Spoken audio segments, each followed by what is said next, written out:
दोस्तों कैसे हैं आप लोग। उम्मीद करता हूँ आप लोग बहुत अच्छे होंगे और प्रिपरेशन भी आपकी बहुत अच्छी चल रही होगी।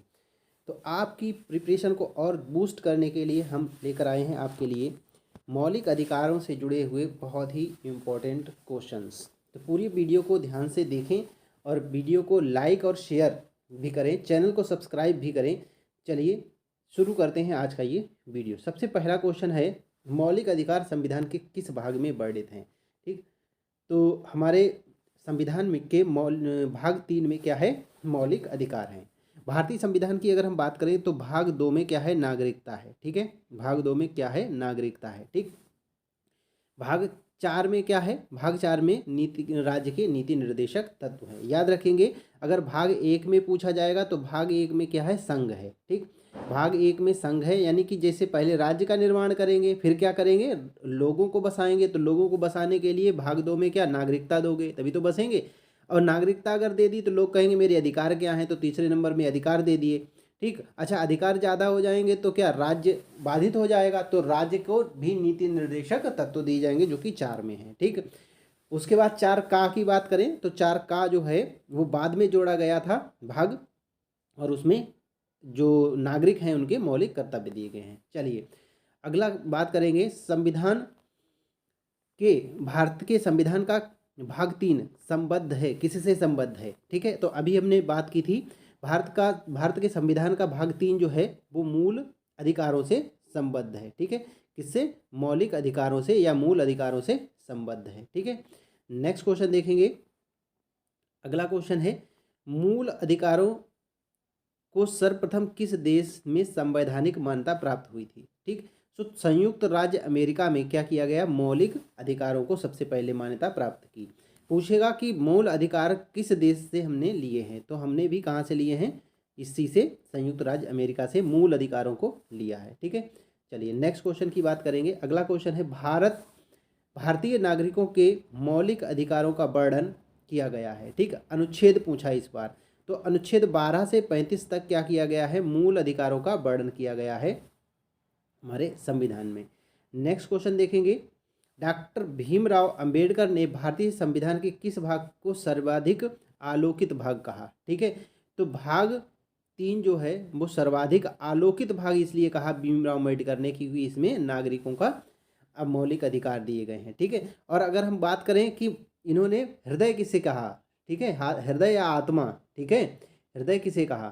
ठीक, ऐसे अगर पूछा जाए बी आर अम्बेडकर ने हृदय किसे कहा, ठीक है, या आत्मा कहा, क्या किसे कहा, तो मौलिक अधिकार में आर्टिकल 32 जो है उसको आत्मा कहा, किसने, बी आर अम्बेडकर ने। ठीक है, चलिए नेक्स्ट क्वेश्चन है। अगला क्वेश्चन है, मूल अधिकार मूल कहलाते हैं। मूल अधिकार जो है मूल क्यों कहलाते हैं। ठीक है, क्योंकि न्यायालय द्वारा परिवर्तनीय है, संयुक्त राष्ट्र मानवाधिकार घोषणा पत्र में अनुरूप है, सरलता से संशोधनीय, मानव की प्रकृति और प्रतिदेय अधिकार है। ये बिल्कुल सही है, डी ऑप्शन।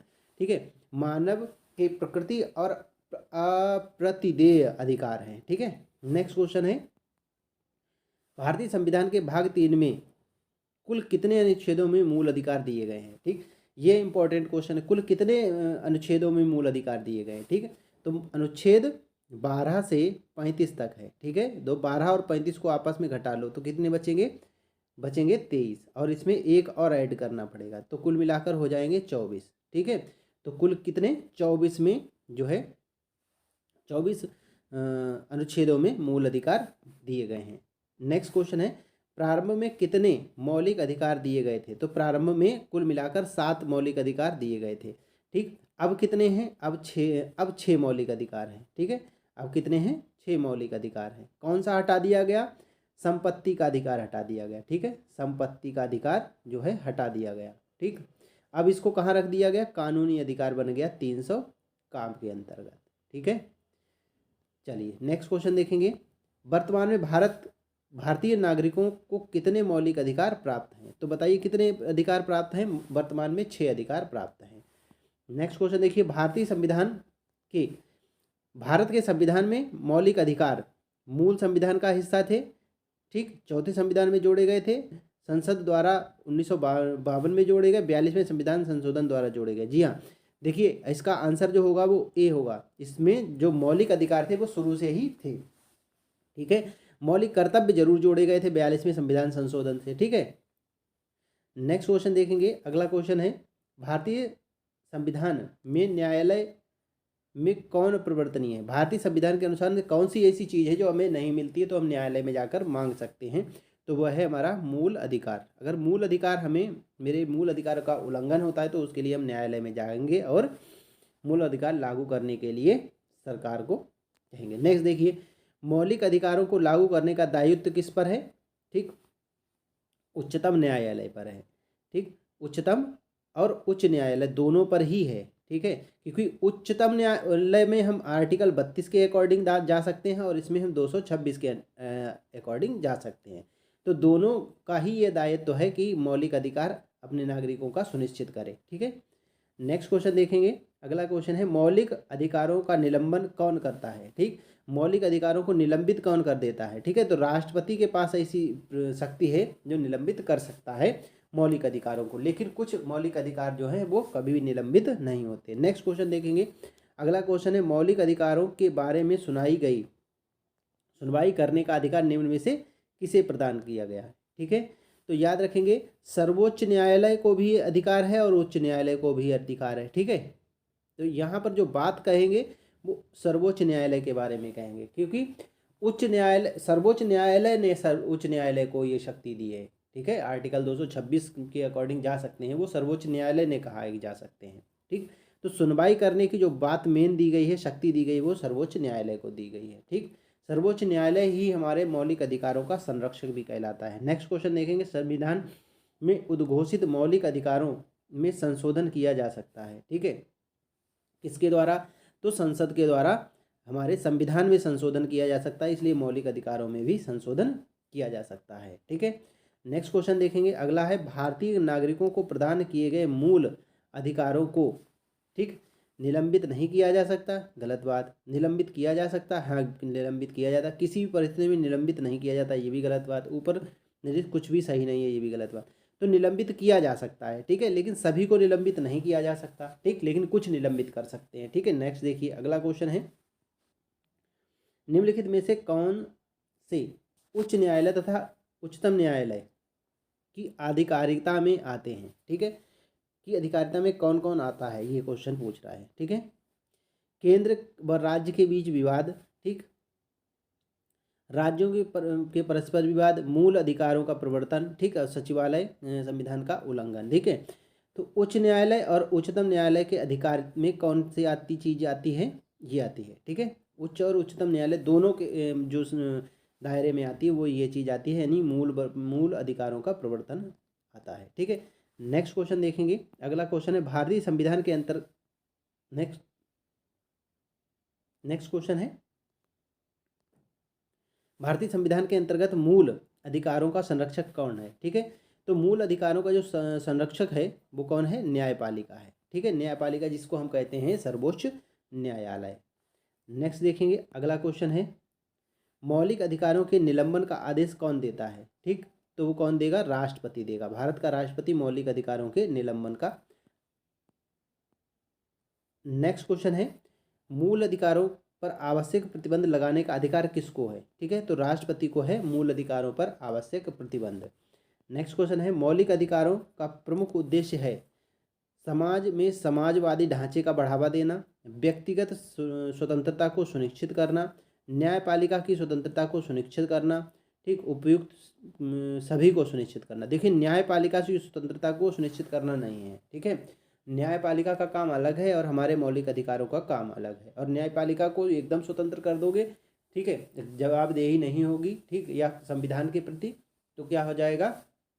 तो न्यायपालिका में जो लोग बैठे हैं वो कुछ गलत करने लग सकते हैं। ठीक है, तो व्यक्ति की स्वतंत्रता को सुनिश्चित करना जो है वो मौलिक अधिकारों का प्रमुख उद्देश्य है। नेक्स्ट क्वेश्चन देखेंगे, मूल अधिकारों को प्रवर्तन करने की शक्ति किसे प्राप्त है? ठीक, तो उच्च व उच्चतम न्यायालय दोनों को ही मौलिक अधिकारों को लागू करवाने की शक्ति प्राप्त है। नेक्स्ट क्वेश्चन है, भारतीय संविधान में प्रदत्त मूल अधिकारों को निलंबित करने की शक्ति किसको दी गई है? वो राष्ट्रपति को दी गई है। ठीक है, नेक्स्ट अगला क्वेश्चन है, भारत के में मौलिक अधिकारों के संबंध में निम्न वक्तव्यों पर विचार कीजिए। राज्य कृति के विरुद्ध एक गारंटी है। जी हाँ, राज्य कुछ गलत कर रहा है तो उसके विरुद्ध एक गारंटी है कि आपके खिलाफ कुछ गलत नहीं होगा। यह संविधान के भाग 3 में सूचित है, बिल्कुल सही है। ठीक, ये सामाजिक आर्थिक न्याय को सुनिश्चित करते हैं। जी नहीं, देखिए यहाँ पर सामाजिक और राजनीतिक तो न्याय है लेकिन आर्थिक न्याय नहीं है। ठीक, इसलिए ये गलत हो गया। यूएसए में अधिकारों के बिल की भांति हैं, ये उसके तरह भी नहीं है। ठीक है, तो ये जो है दोनों नीचे वाले गलत हैं, ऊपर के पहला और दूसरा ये सही है। ठीक है, चलिए नेक्स्ट क्वेश्चन देखेंगे। अगला क्वेश्चन है,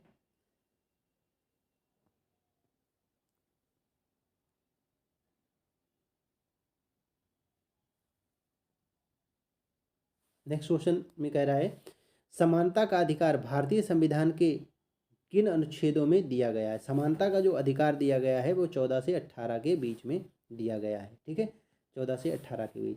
नेक्स्ट क्वेश्चन है भारतीय संविधान के निम्नलिखित अनुच्छेदों में से कौन विधायन सत्ता पर पूर्ण नियंत्रण लगाता है। ठीक है, विधायन सत्ता पर कौन पूर्ण नियंत्रण लगाता है। अनुच्छेद 14 लगाता है, जिसमें समता का अधिकार यानी समानता का अधिकार दिया गया है। ठीक है, नेक्स्ट क्वेश्चन है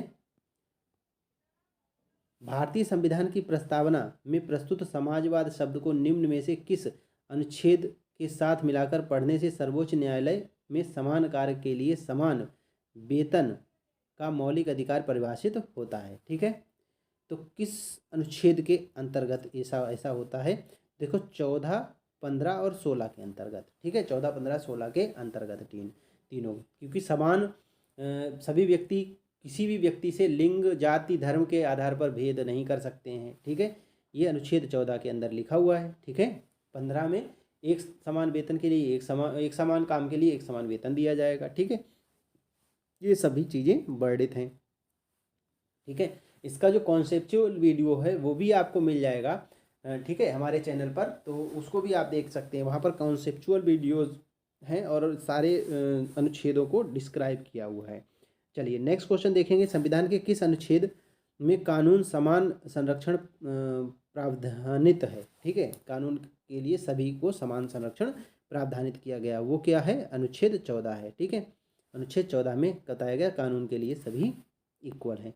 नेक्स्ट क्वेश्चन है भारतीय संविधान का कौन सा अनुच्छेद छुआछूत उन्मूलन से संबंधित है। तो 17 जो है वो छुआछूत उन्मूलन से संरक्षित है। नेक्स्ट क्वेश्चन है भारतीय संविधान का कौन सा अनुच्छेद अस्पृश्यता का उन्मूलन करता है। छुआछूत को उन्मूलन कौन करता है। ठीक है, अनुच्छेद 17 उन्मूलित करता है इस चीज़ को। नेक्स्ट क्वेश्चन है समानता का अधिकार भारतीयों के लिए सुनिश्चित करता है। समानता का अधिकार कौन किस में समानता सुनिश्चित करता है। धार्मिक स्वतंत्रता बिल्कुल, आर्थिक जी हाँ बिल्कुल, सामाजिक जी हाँ बिल्कुल, और इनमें से सभी नहीं, मतलब इनमें से सभी जो है वो मौलिक अधिकार समानता का अधिकार सुनिश्चित करता है।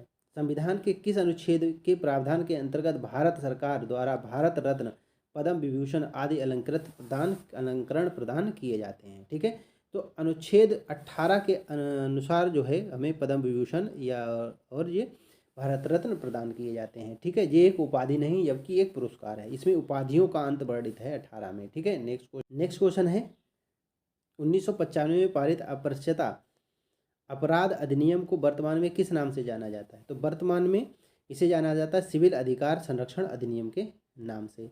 नेक्स्ट क्वेश्चन है धर्म आदि के आधार पर विभेद या प्रतिषेध। ठीक है, संविधान के अनुच्छेद 15 में एक मूल अधिकार है जिसे किसके अधीन वर्गीकृत किया गया है। ठीक, धार्मिक स्वतंत्रता, ठीक, शोषण के विरुद्ध अधिकार, सांस्कृतिक समता का अधिकार। ठीक है, तो याद रखेंगे इसे समता के अधिकार पर यानी समानता के अधिकार पर क्या किया गया है, अलंकृत किया गया है। ठीक है, नेक्स्ट क्वेश्चन देखेंगे।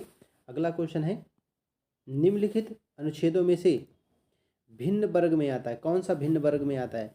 देखिए 14 समानता का अधिकार, 15, 16 यानी कि 14 से 18 तक जो है समानता के अधिकार हैं। ठीक, और 19 से स्वतंत्रता का अधिकार शुरू हो जाता है 19 से 22 तक, तो 19 इसमें डिफरेंट है। ठीक है, आप लोग देख रहे हैं कि सभी क्वेश्चन जो है प्रीवियस ईयर से लिए गए हैं और कहीं ना कहीं किसी न किसी एग्जाम में पूछे भी गए हैं। तो सभी क्वेश्चन इंपॉर्टेंट हैं। वीडियो को लाइक, शेयर और चैनल को सब्सक्राइब जरूर करके जाइएगा। ठीक है, क्योंकि आपके एक लाइक से हमें कितना मोटिवेशन मिलता है यू कैन नॉट अंडरस्टैंड। ठीक है, और आपके एक सब्सक्रिप्शन से, ठीक, हम लोगों को बहुत मोटिवेशन मिलता है, क्योंकि बहुत ही मेहनत लगती है इस चीज़ को प्रिपेयर करने में। चलिए, संविधान के अनुच्छेद 26 में धार्मिक कार्यों के प्रबंधन की स्वतंत्रता पर क्या प्रतिबंध लगाया गया है? ठीक है, तो इनमें से कौन सा प्रतिबंध लगाया गया? देखो, लोक व्यवस्था, और ये कैसे भी लगा, राष्ट्रीय सुरक्षा, बिल्कुल। लोक व्यवस्था अगर बढ़ाओगे धार्मिक कार्यों का प्रबंधन करके तो नहीं कर सकते, मतलब लोग जो सामाजिक लोग हैं उनको किसी प्रकार की हानि या किसी प्रकार की प्रॉब्लम नहीं होनी चाहिए। राष्ट्रीय सुरक्षा को खतरा होगा तब भी नहीं माना जाएगा।